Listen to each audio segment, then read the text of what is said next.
Bây giờ Thiên Ý đi đâu vậy? Con đi đâu? Con đi đâu á? Con đi lại coi nhà mới hả?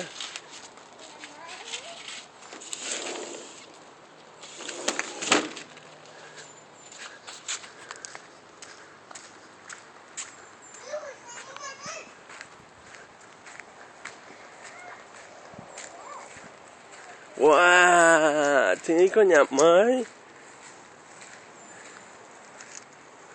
Wow.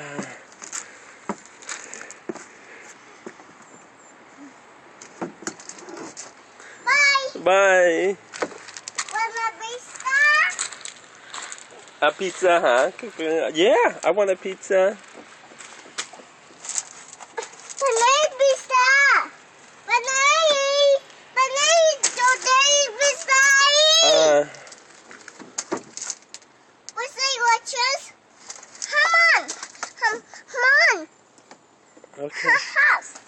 Come on, get our house. Nè. What is it? Nè Thiên Ý là ra đây ba chỉ này nè. Có cái ghế đây nữa nè. Lại đây nè. Ra. I'll show you.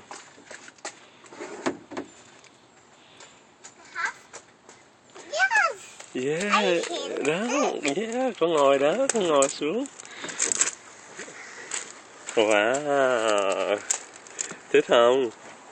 I have. Thích không? We got hot. Bye. Okay. I'll be back. Okay.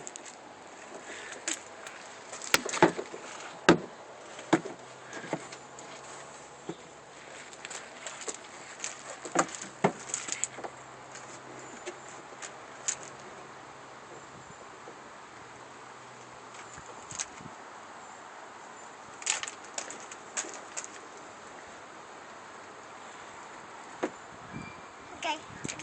This is because take a watch. Okay. Thanks. Thích không? Thiên Ý thích không? Con thích nhà của con không? Thanks. Hả? Thiên Ý thích không? Bây giờ mình vô mình lấy đồ chơi ra, ok? Lấy pizza rồi lấy ra. Okay. Okay. Let's go.